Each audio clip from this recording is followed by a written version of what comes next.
Hello once again. आज हम पढ़ेंगे कोलिगेटिव प्रॉपर्टीज सॉल्यूशन का, है ना। तो सबसे पहले ये समझते हैं कि क्या होता है कोलिगेटिव प्रॉपर्टीज। तो कोलिगेटिव का अगर हम दो पार्ट में डिवाइड कर दिया जाए, एक वर्ड आएगा को और एक आएगा लिगेटिव, है ना। तो अगर हम देखा जाएगा को का क्या मतलब होता है टुगेदर, है ना, और लिगेट का मतलब होता है कंबाइन। मतलब ये हुआ को का मतलब होता है टुगेदर और लिगेट यहां से इस वर्ड का मतलब हो गया कंबाइन, मतलब साथ में मिलके कोई चीज को रहने को हम कहते हैं कोलिगेटिव प्रॉपर्टी। बट इसका मीनिंग पे मत जाइए, है ना। एक्चुअली कोलिगेटिव प्रॉपर्टी का हम जो टॉपिक पढ़ने वाले हैं उसमें इसका मतलब ये है कि सॉल्यूशन का कि अगर कोई भी प्रॉपर्टी ओनली सिर्फ और सिर्फ हमारा सोल्यूट के पार्टिकल पे डिपेंड करेगा तो हम उसे कहेंगे कोलिगेटिव प्रॉपर्टी। क्या मतलब है इसका मतलब यह है कि सॉल्यूशन का चाहे कोई भी प्रॉपर्टी के बारे में बात कर रहे हैं, वो प्रॉपर्टी सिर्फ और सिर्फ सोल्यूट का कंसंट्रेशन, जैसे सोल्यूट के नंबर ऑफ मोल्स, सोल्यूट के पार्टिकल, है ना, सोल्यूट का मोलालिटी या मोलारिटी पे डिपेंड करे तो हम ऐसे प्रॉपर्टीज को कहते हैं कोलिगेटिव प्रॉपर्टी, जो सिर्फ और सिर्फ सोल्यूट पे डिपेंड करना चाहिए, सोल्वेंट पे डिपेंड नहीं करना चाहिए, है ना। तो चलिए पढ़ते हैं। तो जो पहला कोलिगेटिव प्रॉपर्टी आज हम पढ़ने वाले हैं वो है हमारा relative lowering of vapour pressure. तो क्या है ये relative lowering of vapour pressure, है ना, वो समझते हैं कि जैसा मैंने आपको पहले भी अपने क्लासेस में बता चुका हूं कि वेपर प्रेशर क्या होता है ना। तो चलिए ये समझते हैं पहले कि क्या होता है लोअरिंग ऑफ वेपर प्रेशर। मान लीजिए कि हमारे पास दो कंटेनर है, मान लीजिए हमारे पास दो कंटेनर है और एक कंटेनर जो है उसमें क्या है हमारा प्योर सॉल्वेंट है, इस कंटेनर में प्योर सॉल्वेंट है, इस कंटेनर में प्योर सॉल्वेंट है। और हम जनरली याद रखिएगा, अभी से मैं जितने भी आगे पढ़ाऊंगा तो हम सॉल्वेंट को जनरली सिंबल 1 से या सिंबल ए से डिनोट करेंगे हम, है ना। तो मान लीजिए ये हमारा सॉल्वेंट है जिसको हम ए से डिनोट कर रहे हैं, आप ए से या 1 से हम करेंगे जनरली, तो आगे कंफ्यूज मत होइएगा। तो मान लीजिए यहाँ पे सॉल्वेंट के पार्टिकल्स है और मान लीजिए इस सॉल्वेंट में हमने क्या किया, कुछ समय के बाद हमने नॉन वोलेटाइल सॉल्यूट डाल दिया। अब ये सवाल ये है कि नॉन वोलेटाइल सॉल्यूट क्या होता है। नॉन वोलेटाइल सॉल्यूट, ये जो भी हम कोलिगेटिव प्रॉपर्टी पढ़ने वाले हैं उन सब में हम जो यूज करने वाले हैं वो non volatile solute. Non volatile का मतलब होता है वो सॉल्यूट के पार्टिकल्स जो जल्दी वेपोराइज या जल्दी उड़ेंगे नहीं, है ना, वो सॉल्यूशन में ही बाकी रहेंगे, उन्हें कहते हैं नॉन वोलेटाइल। जो उड़ेंगे ही नहीं, वो वेपोराइज ही नहीं होंगे, है ना, उसे हम कहते हैं नॉन वोलेटाइल। तो भाई हम क्या करेंगे, अगर इसी पानी में मान लीजिए कि ये पानी है हमारा, है ना, जो कि सॉल्वेंट ए से हम मान रहे हैं उसको, और इस पानी में हमने क्या कर दिया, इसी पानी में हमने क्या कर दिया, कुछ पार्टिकल मिला दिया सॉल्यूट के। तो यहाँ पे क्या हो गया, कुछ सॉल्यूट के पार्टिकल आ गए। तो क्या होगा इससे वो समझना होगा। मान लीजिए हमने क्या करते हैं, इस लिड को बंद कर देते हैं, जिस कंटेनर में हमारा सॉल्वेंट है उस लिड को बंद कर देते हैं और इस हम प्योर पानी को क्या करते हैं, हीट कर देते हैं। तो हीट करने के बाद क्या हो जाएगा, कुछ समय के बाद जो हमारे ए के जो मॉलिक्यूल्स है, मतलब पानी के जो मॉलिक्यूल्स है, हर जगह पानी के ही मॉलिक्यूल्स है क्योंकि यहाँ पे प्योर पानी है। तो जब ये पानी के मॉलिक्यूल्स इवापोरेट होंगे, वेपोराइज होंगे, तो जो ऊपर का जो लिड दिख रहा है, इस लिड में क्या करेंगे, वो प्रेशर क्रिएट करेंगे, है ना। और उस प्रेशर को हम कहते हैं प्योर वेपर प्रेशर ऑफ ए। क्यों प्योर, क्योंकि इसमें और कोई चीज का मिक्सचर नहीं है, सब जगह क्या थे, वो ए के ही पार्टिकल्स थे, सब जगह ए के ही पार्टिकल्स थे। तो ये जब इवापोरेट होंगे, जितना प्रेशर क्रिएट करना चाहिए वो करेंगे और उस प्रेशर को हम कहेंगे pure vapour pressure of liquid A. उसी तरह से वही सेम लीड में जब हम क्या करते हैं भाई, हम अगर उसी लीड में कुछ हम सोल्यूट के पार्टिकल मिला देते हैं, नॉन वोलेटाइल सोल्यूट, जैसे ग्लूकोज मिला दिए, है ना, उसी तरह से और भी नमक मिला दिए, है ना, सोल्ट मिला दिए, कुछ भी जो कि नॉन वोलेटाइल सोल्यूट है। तो जैसे ही हम मिला दिए तो यहाँ पे क्या हो गया, कुछ ए के पार्टिकल है और उसमें से कुछ क्या है, बी के पार्टिकल है।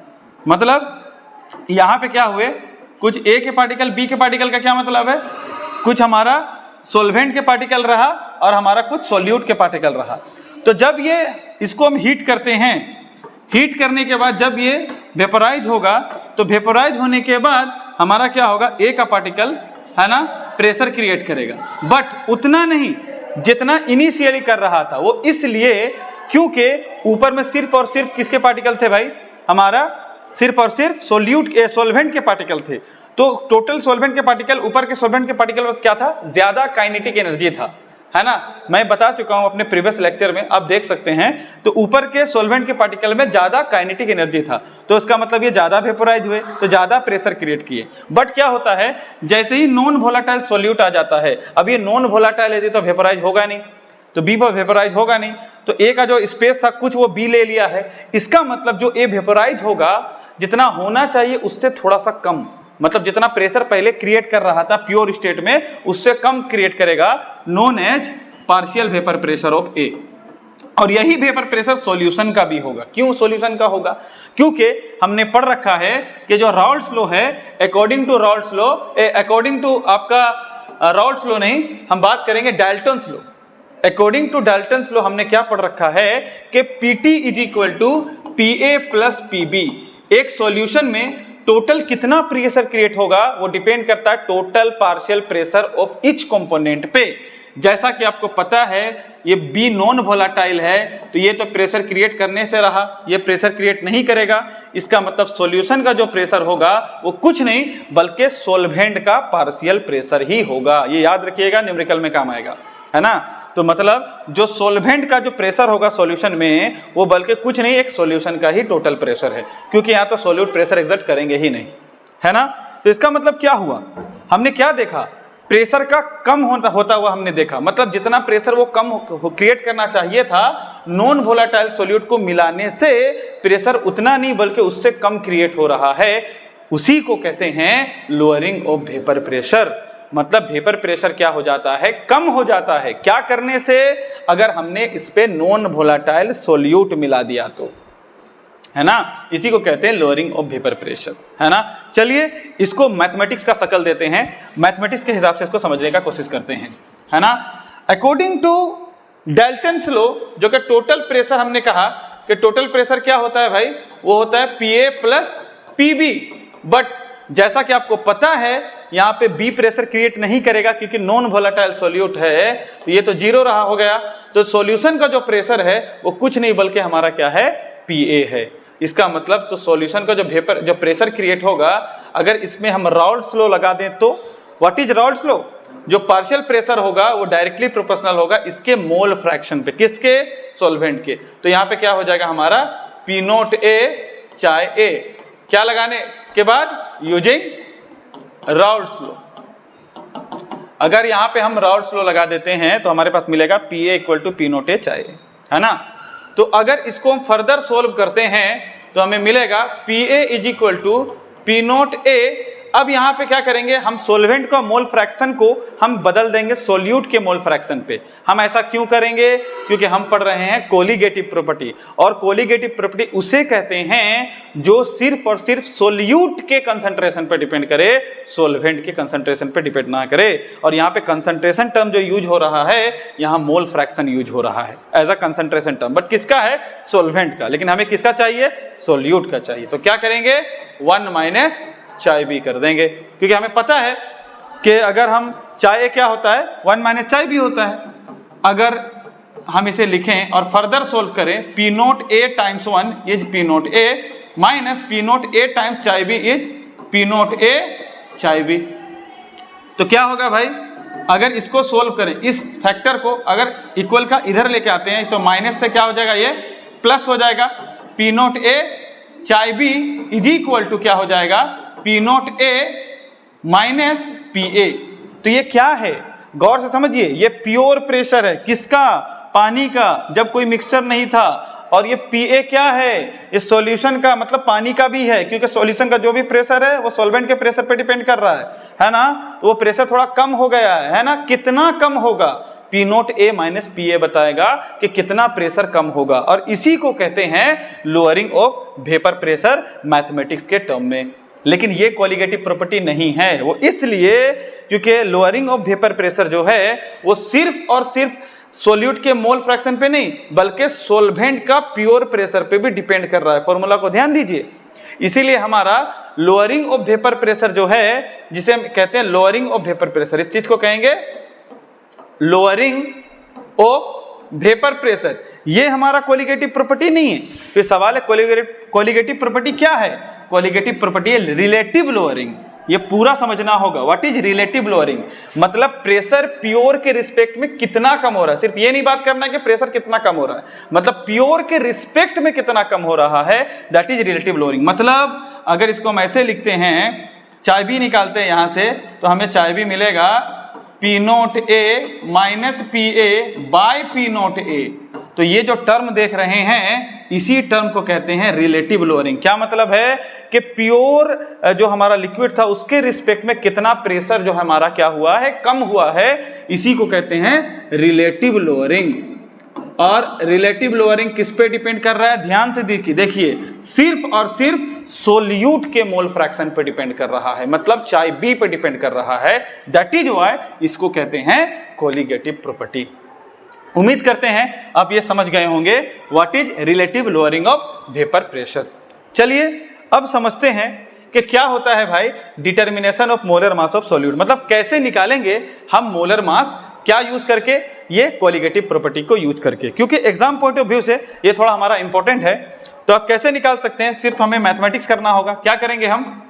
जैसा कि हमने देखा कि क्या हो रहा था कि P naught A minus P A by P naught A जो था वो इक्वल टू क्या था? चाय बी था। तो क्वेश्चन में क्या पूछता है अक्सर? बोलता है कि find the molar mass of solute, है ना। तो हम क्या कर रहे हैं? डायरेक्ट फॉर्मूला बना दे रहे हैं। अगर वो डायरेक्ट फॉर्मूला को आप यूज कीजिएगा तो डायरेक्टली आप क्या कर सकते हैं? मोलर मास कैलकुलेट कर सकते हैं इस फॉर्मूले से। कैसे करना है? इसको ऐसे लिख सकते हैं, P naught A minus P A divided by P naught A equal to, ये मोल फ्रैक्शन को क्या लिख सकते हैं, है ना, mole of B divided by total mole of solution. यही होता है मोल फ्रैक्शन। बट हम जानते हैं हम सोल्यूट किसे कहते हैं? जिसका कंसंट्रेशन बहुत कम हो सॉल्वेंट के रिस्पेक्ट में। तो भाई यहाँ पे इतना कम रखते हैं हम, सोल्यूट का मोल इतना कम होता है कंपेयर टू तो आपका सोल्वेंट का मोल, हम इसको नेग्लेक्ट कर सकते हैं नीचे में। सवाल है क्यों नेग्लेक्ट करेंगे? चलिए इसको बहुत ही अच्छा एग्जांपल से समझाते हैं। मान लीजिए कि आप जा रहे हैं, आप एक दुकान जा रहे हैं, आपको खरीदना है वॉशिंग मशीन, ठीक है। तो आपने गया, आप दुकान वाले को कहा कि मुझे एक वॉशिंग मशीन चाहिए, डिजिटल वॉशिंग मशीन। तो दुकानदार ने कहा कि भाई इस वॉशिंग मशीन का जो प्राइस है वो आपका 20K पड़ेगा, 20,000 रुपया पड़ेगा, है ना। तो फिर आपने देखा यार चलिए इसी दुकान से क्या करते हैं ना, एक सर्फ ले लेते हैं 5 रुपया का। तो आपने दुकानदार को कहा कि भैया कि आप 5 रुपये वाला सर्फ भी दे दीजिए। तो दुकानदार क्या करेगा? आपको वो 5 रुपये वाला सर्फ भी दे देगा। सवाल ये है क्या वो दुकानदार उस सर्फ का 5 रुपया आपसे लेगा? बिल्कुल नहीं लेगा। क्यों नहीं लेगा? वो इसलिए नहीं लेगा क्योंकि 20,000 के सामने 5 रुपया का कोई वैल्यू नहीं होता। दुकानदार नहीं बोलेगा कि आपका टोटल प्राइस हुआ 20,000 5 रुपया, वो बोलेगा जाइए 5 रुपया हम माफ कर देते हैं। तो इसका क्या मतलब हुआ? We can neglect. कब नेग्लेक्ट कर सकते हैं? जब एक बड़ा वैल्यू हो। मतलब यहाँ पे मोल जो है, सोल्वेंट का मोल जो है, समझ लीजिए वॉशिंग मशीन का दाम है, और सोल्यूट का मोल जो है वो क्या है? वो 5 रुपया का सर्फ है। तो ये 5 रुपये का सर्फ का कोई वैल्यू नहीं है सोल्वेंट के मोल के सामने। लेकिन उसी दुकान आप गए, है ना, और दुकानदार से आपको सिर्फ और सिर्फ क्या खरीदना है? 5 रुपये का सर्फ खरीदना है, आपको वॉशिंग मशीन खरीदना नहीं है। तो दुकानदार को क्या आप बोलिएगा कि भैया वो 5 रुपये का क्या कीमत है, आप फ्री में सर्फ दे दो? वो दुकानदार मारेगा आपको, है ना। वो क्यों? वो इसलिए मारेगा कि भाई क्योंकि आप किस चीज से कंपेयर कर रहे हैं? क्या वॉशिंग मशीन से कंपेयर कर रहे हैं? नहीं, आप वॉशिंग मशीन से कंपेयर नहीं कर रहे हैं, आपको डायरेक्टली 5 रुपये का चाहिए। इसलिए ऊपर में वो अकेला है NB, मतलब मोल ऑफ सोल्वेंट अकेला 5 रुपया है, इसका सामने और कोई वॉशिंग मशीन खरीदा हुआ नहीं है। इसलिए ऊपर को नेग्लेक्ट नहीं करेंगे, नीचे के B को नेग्लेक्ट करेंगे। तो हम यहाँ नेग्लेक्ट करके लिख सकते हैं भाई कि NB बाय NA। तो अब हमने लिख दिया।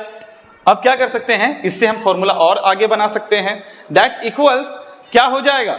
व्हाट इज NB, है ना, मोल्स ऑफ B। क्या लिख सकते हैं? Given mass upon molar mass. याद रखिएगा, फिर से बोल रहे हैं, 1 और 2 जो सिंबल है, 1 हम यूज करेंगे सोल्वेंट के लिए, 2 यूज करेंगे सोल्यूट के लिए, और A यूज करेंगे सोल्वेंट के लिए, B यूज करेंगे सोल्यूट के लिए। याद रखिएगा।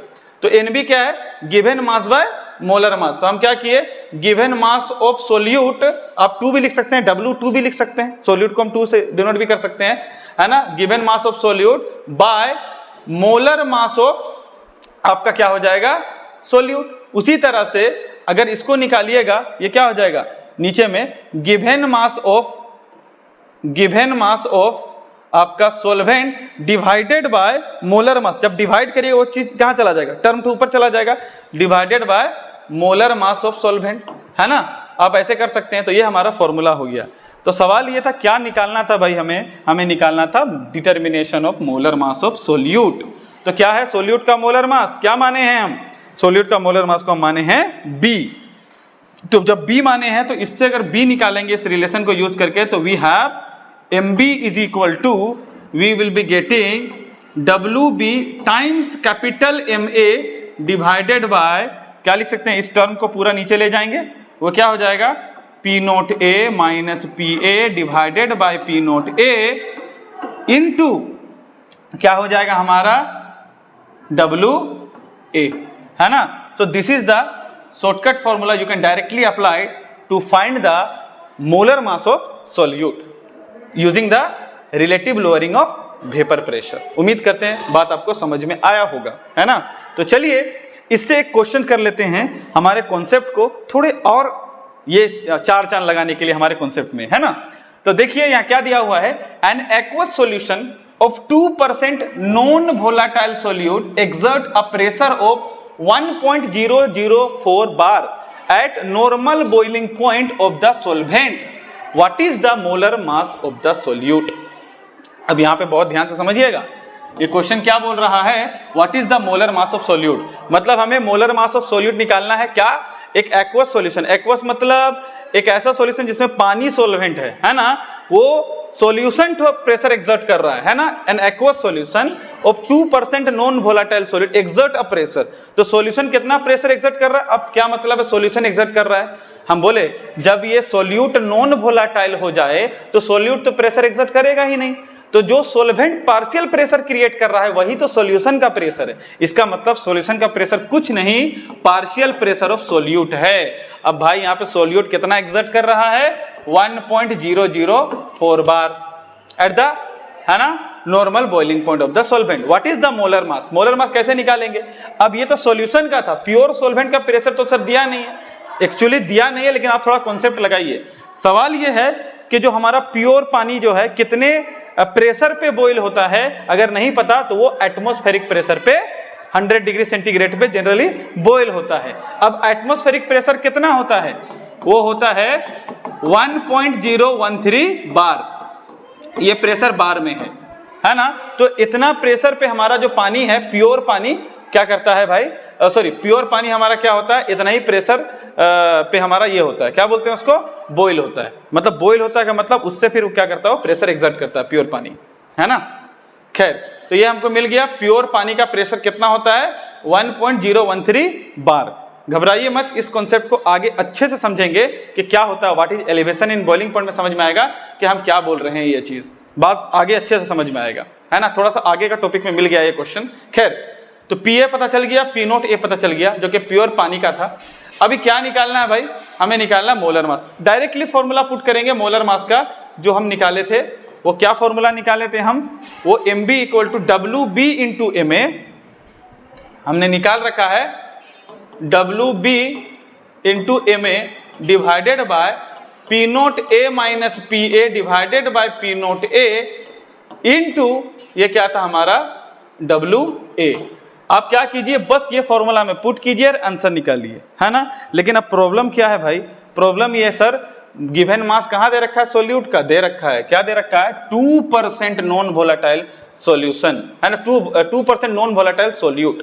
इसका मतलब ये हुआ कि मान लेते हैं कि लेट 100 ग्राम ऑफ सॉल्यूशन, है ना, कंटेन्स 2 ग्राम ऑफ सोल्यूट, क्योंकि परसेंटेज में दे रखा है, तो परसेंटेज में दे रखा है तो हम ऐसे लिख सकते हैं कि अगर मान लीजिए सॉल्यूशन को 100 ग्राम ले तो ये 2% है, मतलब उसका 2 ग्राम है। तो इसका ये मतलब हुआ सोल्वेंट कितना होगा, जब सोल्यूट 2 ग्राम है, सॉल्यूशन 100 ग्राम है, तो सोल्वेंट कितना होगा, 98 ग्राम। क्यों 98 ग्राम, क्योंकि solution minus solute equal to solvent. तो हमें मिल गया मास ऑफ सोल्वेंट। क्या मतलब है भाई, हमें WA मिल गया and we also know what is the value of WB। तो you know WB, you know WA। Now ये Ma क्या है? That is molar mass of water. अब आपको पता है कि मोलर मास ऑफ वाटर कितना होता है ना? You can calculate, that is 18 gram H2O। आप ऐड करके देख सकते हैं। तो you know Ma, you know WA, you know WB, you know PA and P naught A। Can you calculate MB? Yes, you can calculate MB। Just direct put the value and get the result. उम्मीद करते हैं चीजें समझ में आ गया होगा। ये task आपके लिए है, आप खुद से प्रैक्टिस कीजिए और अपने आप को बेहतर बनाइए। ठीक है, चलिए आगे चलते हैं नेक्स्ट टॉपिक पे, जो है हमारा आज का जो मेन टॉपिक है, जो दूसरा मेन टॉपिक है, दैट इज क्वालिटेटिव प्रॉपर्टी पे, एलिवेशन इन बॉइलिंग पॉइंट। अब सवाल ये है कि what is elevation in boiling point, है ना? उसको समझने से पहले लेट अस अंडरस्टैंड कि व्हाट इज बॉइलिंग पॉइंट। ये बॉइलिंग पॉइंट क्या होता है? क्या लगता है कि बॉइलिंग पॉइंट क्या है ना? तो समझना बहुत जरूरी है कि बॉइलिंग पॉइंट एक्चुअली क्या टेम्परेचर। हम क्या समझते हैं कि अगर मान लीजिए पानी है, फॉर एन एग्जांपल हमारे पास प्योर पानी है ना, जो लिक्विड फॉर्म में है, तो हम समझते हैं कि जो प्योर पानी है वो 100 डिग्री सेंटीग्रेड पे क्या होगा, वो बॉयल होने लगेगा, वेपर बनने लगेगा, है ना? बिल्कुल नहीं। और हम समझते हैं कि जो वेपर है वो 100 डिग्री पे क्या हो जाएगा, वेपर ही रहेगा या फिर पानी बन जाएगा। ऐसा अगर सोचते हैं तो नहीं। एक्चुअली क्या है ना, ये एक फेज चेंज का एक पॉइंट है। मतलब उस पॉइंट के नीचे या ऊपर जाने से फेज चेंज होता है। फेज मतलब स्टेट चेंज होता है। मतलब बॉइलिंग पॉइंट टेम्परेचर का वो पॉइंट है जिससे थोड़ा सा भी टेम्परेचर को कम कीजिएगा तो आपका जो वेपर लिक्विड में बदल सकता है और लिक्विड लिक्विड ही रहेगा। और अगर उससे ज्यादा कीजिएगा 100 डिग्री सेंटीग्रेड से तो लिक्विड वेपर में कन्वर्ट हो जाएगा और वेपर वेपर ही रहेगा। तो उस टेम्परेचर को बॉइलिंग पॉइंट कहते हैं। अब इसको समझते हैं प्रेशर के टर्म में। क्या मतलब है भाई, बहुत ध्यान से समझिएगा कि मान लीजिए एक कंटेनर है हमारे पास, है ना? एक कंटेनर में आपने क्या करा कि इसको आप क्या कर सकते हैं, ये वेपर उड़ रहा है, बहुत ध्यान से समझिएगा, है ना? तो मतलब इससे वेपर उड़ना चाह रहा है पानी से बॉईल करने पे, है ना? 100 डिग्री पे ये उड़ना चाह रहा है। लेकिन क्या है ना, हमारा आपको पता होगा हम सब के ऊपर कितना एटमॉस्फेरिक प्रेशर लगता है, 1 atm का। सब के ऊपर सी लेवल पे अगर देखा जाए तो हमें कितना प्रेशर लगता है, 1 atm, जिसको कहते हैं 1.013 बार, है ना? उतना प्रेशर लगता है सबके ऊपर। तो ये जो प्रेशर एग्जर्ट होना चाह रहा है और एटमॉस्फेयर जो प्रेशर क्रिएट करना चाहेगा, अगर वो सेम हो जाए, बहुत ध्यान समझिएगा, अगर वो दोनों बराबर हो जाए तो भाई there will be no change in the pressure. मतलब इसका साथ कुछ भी चेंज देखने को नहीं मिलेगा लिक्विड फेज का। क्या मतलब है? मतलब ये है, आपको पता होगा अगर कोई सॉलिड होते हैं तो उसके पार्टिकल क्या होते हैं, पूरा क्लोज पाए जाते हैं। सॉलिड उसे कहते हैं जिसके पार्टिकल क्लोज पाए जाएं। लिक्विड उसे कहते हैं जिसके पार्टिकल थोड़े से दूर दूर में पाए जाएं, है ना? और गैस किसे कहते हैं, वो उसे गैस कहते हैं जिसके पार्टिकल बहुत दूर दूर में पाए जाएं, मतलब काइनेटिक एनर्जी ज्यादा, है ना? उसे गैस कहते हैं। अब मान लीजिए ये जो सॉलिड के पार्टिकल दूर, अब सवाल है कि वेपर क्यों बनते हैं कोई भी पार्टिकल? वो इसलिए बनते हैं क्योंकि हीट करने से पार्टिकल का काइनेटिक एनर्जी बढ़ता। काइनेटिक एनर्जी बढ़ने से ये पार्टिकल दूर भागना चाहते हैं। दूर भागने की वजह से ये क्या बन जाते हैं, गैस बन जाते हैं। लेकिन क्या हो अगर इसको कोई चीज प्रेशराइज कर दे, तो प्रेशराइज कर दे मतलब इसको कोई प्रेशर क्रिएट करे, तो प्रेशर क्रिएट करेगा तो पार्टिकल फिर से सामने आ जाएगा, फिर से ये लिक्विड बन जाएगा, है ना? एग्जांपल आप देख चुके हैं मेरे प्रीवियस क्लासेस में, आप देख सकते हैं, है ना? तो कहने का क्या मतलब हुआ, ये जो प्रेशर क्रिएट करना चाह रहा है, अगर उस प्रेशर को, अगर एटीएम जो हमारा एटमॉस्फेरिक प्रेशर, उसको अगर कैंसिल कर दे तो भाई ना ही इसके जो मॉलिक्यूल दूर भागेंगे और ना ही इसके मॉलिक्यूल क्लोज आएंगे। क्या मतलब है? फॉर एन एग्जांपल ये लिक्विड फेज में है तो ये दूर भागना चाह रहा था, वेपर बनेगा मतलब दूर भागना चाह रहा था। तो दूर भागना चाह रहा था, वो क्या किया, जितना प्रेशर ये क्रिएट करना चाह रहा था उतना ही प्रेशर एटमॉस्फेयर क्रिएट कर दिया। तो उतना ही प्रेशर अगर एटमॉस्फेयर क्रिएट कर दिया तो इसका मतलब जो है नेट प्रेशर 0 हो गया, इस पे वो उतना ही दूर रहेगा। लिक्विड है तो लिक्विड रहेगा। उसी तरह से अगर ये वेपर है, मान लीजिए वेपर है ना, तो वेपर स्टेट में एटीएम में भी उतना ही प्रेशर लगेगा, तो मतलब वो स्क्वीज नहीं होगा, मतलब एटमॉस्फेरिक प्रेशर ज्यादा नहीं है, ज्यादा एटमॉस्फेरिक प्रेशर नहीं है का क्या मतलब है भाई, ज्यादा नहीं है, दोनों सेम है, मतलब जो वेपर में वेपर ही रहेगा, उसको कोई दबाएगा नहीं, उसको स्क्वीज नहीं करेगा, दबाएगा नहीं, कंप्रेस नहीं करेगा तो लिक्विड नहीं बनेगा। तो वेपर वेपर रहेगा, लिक्विड लिक्विड रहेगा 100 डिग्री सेंटीग्रेड पे अगर ये वाटर का बॉइलिंग पॉइंट है तो। ये बात समझिएगा, है ना? तो बॉइलिंग पॉइंट क्या, फेज चेंज करने से पहले का स्टेट है जिसे हम बॉइलिंग पॉइंट कहते हैं। तो प्रेशर के टर्म में क्या होता है बॉइलिंग पॉइंट, प्रेशर के टर्म में बॉइलिंग पॉइंट होता है कि it is a temperature at which the vapour pressure, रुकिए थोड़ा,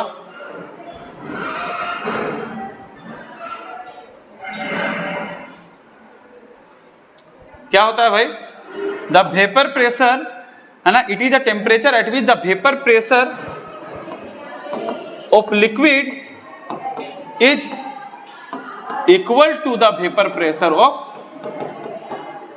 solid, sorry vapour pressure of gas.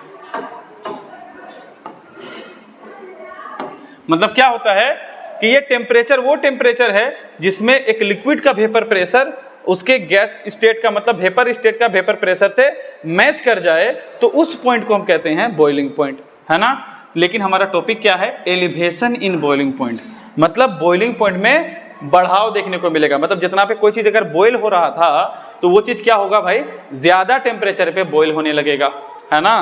तो इसका बहुत ही कॉमन सा एग्जांपल अपने घरों में देखते हैं, बहुत ही फेमस सा एग्जांपल है वो ये कि जब मम्मी एग हमें बनाती हैं, बॉयल करती हैं एग को, तो वो क्या करती हैं, उस पे नमक डाल देती हैं। सवाल है वो नमक क्यों डालती हैं, बॉइलिंग करने के टाइम में एग पे नमक क्यों डालती है? वो इसलिए क्या कि बॉयल अंडा ना टूटे, नहीं ऐसा नहीं है, वो इसलिए डालती हैं क्योंकि उसका जो बॉइलिंग पॉइंट होता है ना, बॉइलिंग पॉइंट बढ़ाने के लिए। बॉइलिंग पॉइंट बढ़ाने का क्या मतलब है, मतलब ये है, मान लीजिए हमारे पास एक कंटेनर है और इसमें पानी है, और जैसे ही हमने इस पे एग रखा बॉयल करने के लिए, बहुत ध्यान समझिएगा, तो बॉयल एग करने के लिए रखा तो ये पानी का मैक्सिमम टेम्परेचर 100 डिग्री सेंटीग्रेड होगा, उससे ज्यादा नहीं होगा। सर क्यों ज्यादा नहीं होगा?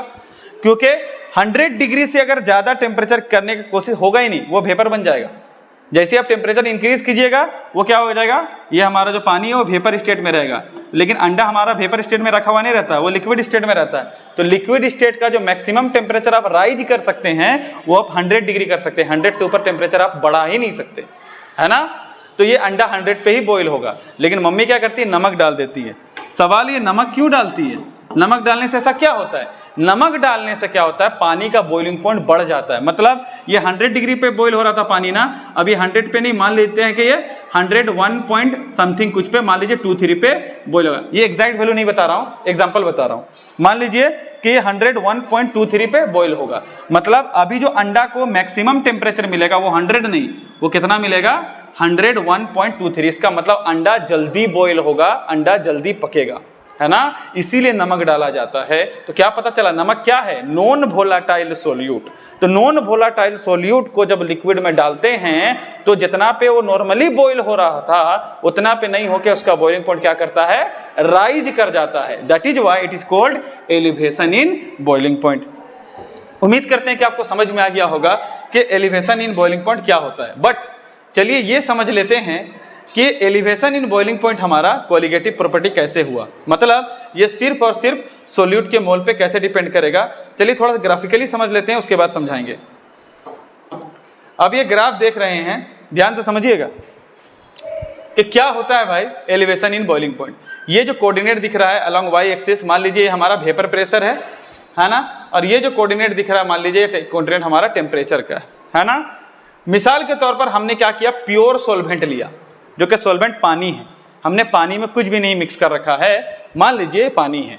तो आपने वाटर को क्या किया, आप टेम्परेचर दिए, तो भाई आप जैसे वाटर को टेम्परेचर राइज कीजिएगा तो वाटर के मॉलिक्यूल का काइनेटिक एनर्जी बढ़ेगा, काइनेटिक एनर्जी बढ़ेगा मतलब वेपर बढ़ेगा, वेपर बढ़ेगा मतलब वेपर प्रेशर बढ़ेगा। तो आप देख रहे हैं वेपर प्रेशर क्या हो रहा है, ये राइज हो रहा है। टेम्परेचर के राइज करने से वेपर प्रेशर सॉल्वेंट का राइज कर रहा है ना।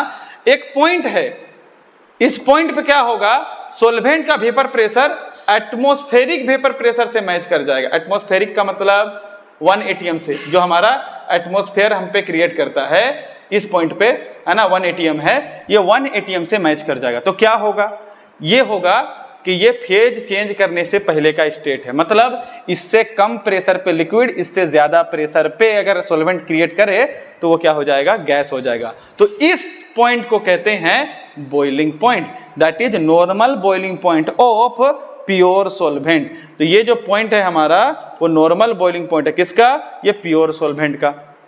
लेकिन क्या हो अगर आपने नमक मिला डाला, है ना। तो जैसे ही आप नमक मिला देते हैं भाई, तो क्या होता है, नमक मिलाने से वेपर प्रेशर कम हो जाता। वो क्यों कम हो जाता? क्योंकि जो स्पेस पानी को लेना चाहिए था, मतलब ए को लेना चाहिए था, वहाँ पे कुछ कुछ पार्टिकल नमक के आ गए।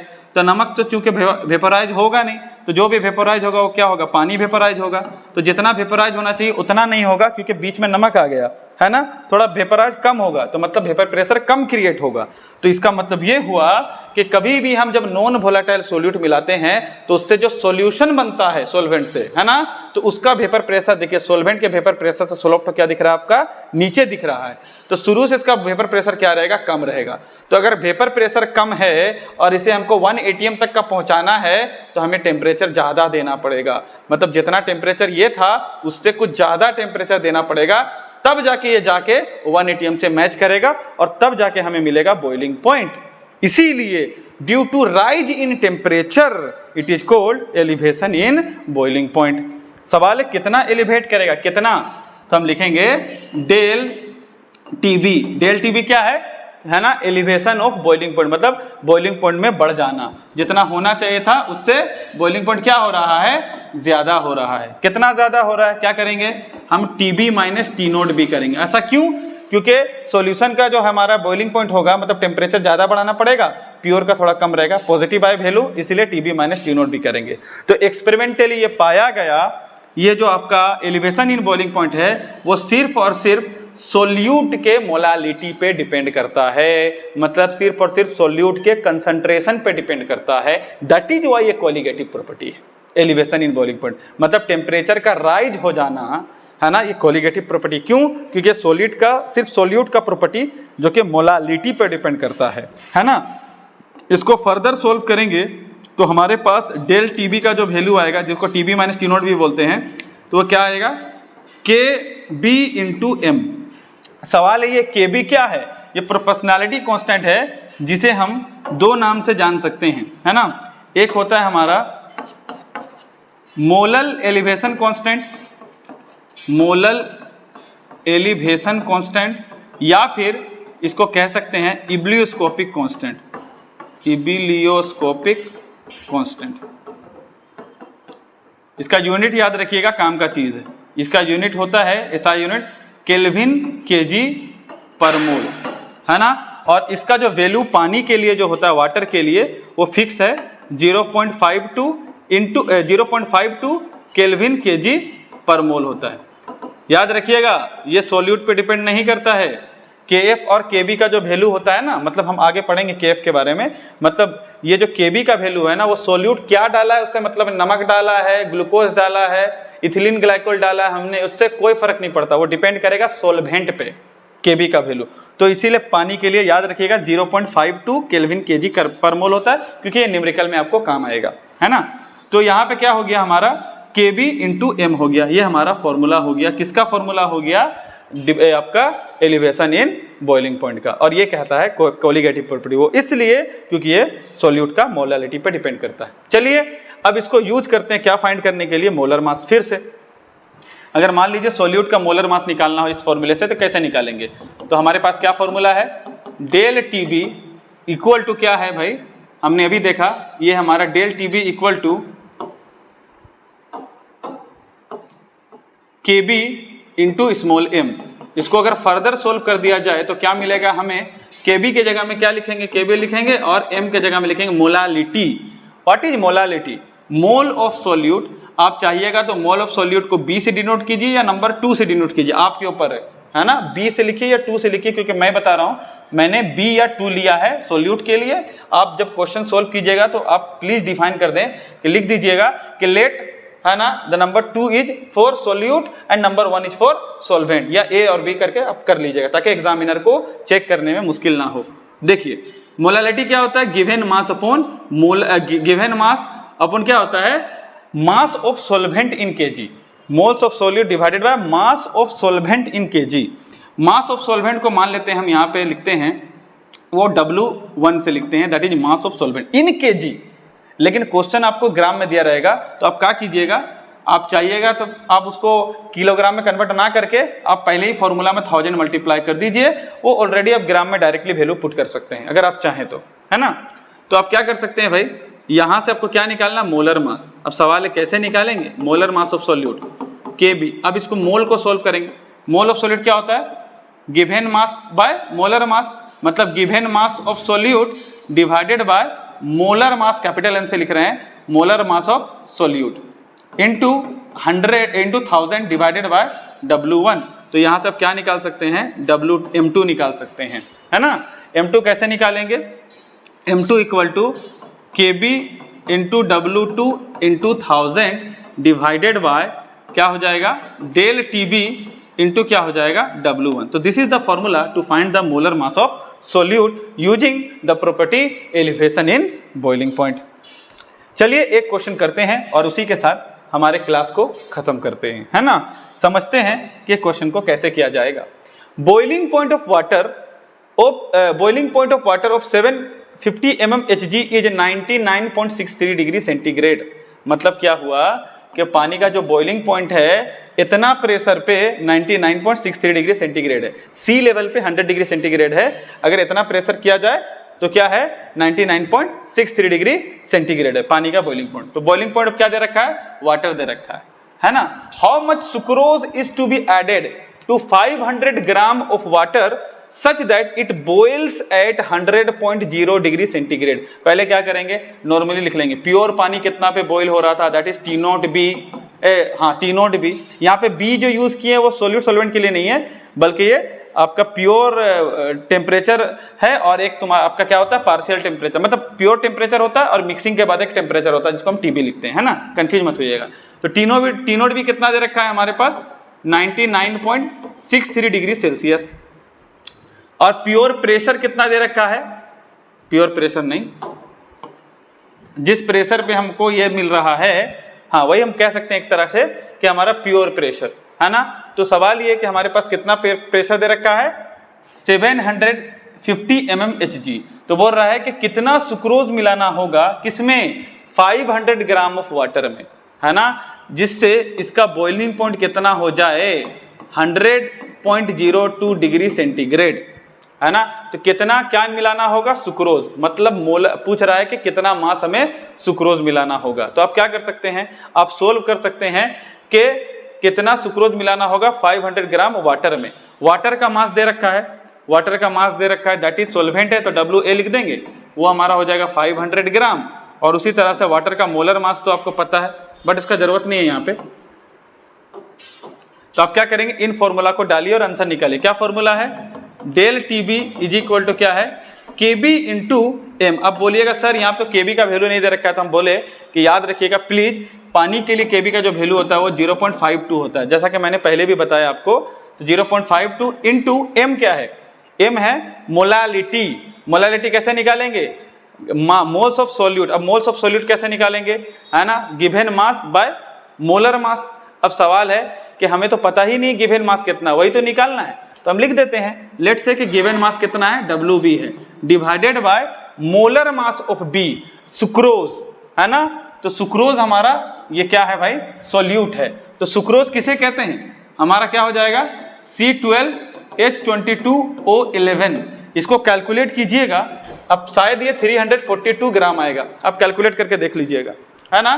तो हमने पता कर लिया कि सुक्रोज का मोलर मास कितना होता है, गिवन मास बाय मोलर मास, ये हमने निकाल दिया, मोल्स डिवाइडेड बाय, क्योंकि मोलालिटी क्या होता है, moles by mass of सोल्वेंट in kg।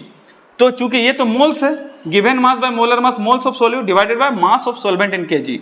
Mass of सोल्वेंट देख लेते हैं कहाँ पे है, मास ऑफ सोल्वेंट दे रखा है 500 ग्राम, है ना। अगर उनको kg में करना है तो क्या मल्टीप्लाई करना होगा ऊपर में 1000, क्योंकि 500 बाय 1000, ये 1000 कहाँ चला जाएगा, ऊपर चला जाएगा, ग्राम से किलोग्राम हो जाएगा, है ना। तो आप जस्ट इसको वैल्यू को पुट कीजिए and get the value of, है ना, WB। सवाल है WB कैसे निकालेंगे, कुछ नहीं, आप जानते हैं ये डेल TB कैसे निकालना। डेल TB कैसे निकलेगा, यहाँ से आप निकाल सकते हैं भाई TB माइनस T0 B। ये तो आप वैल्यू आपको पता है, आप यहाँ पे पुट कर दीजिए और क्या कीजिए, यहाँ से आप सोल्व करके WB निकाल लीजिए। तो आप आसानी के साथ निकाल सकते हैं, खुद से ट्राई कीजिए, ये आपके लिए बेटर होगा, है ना। उसी के साथ हमारा आज का क्लास को खत्म करते हैं। That's all, thank you please हमारे चैनल को सब्सक्राइब कीजिए और सपोर्ट कीजिए और अपने फ्रेंड्स को शेयर कीजिए। Thank you.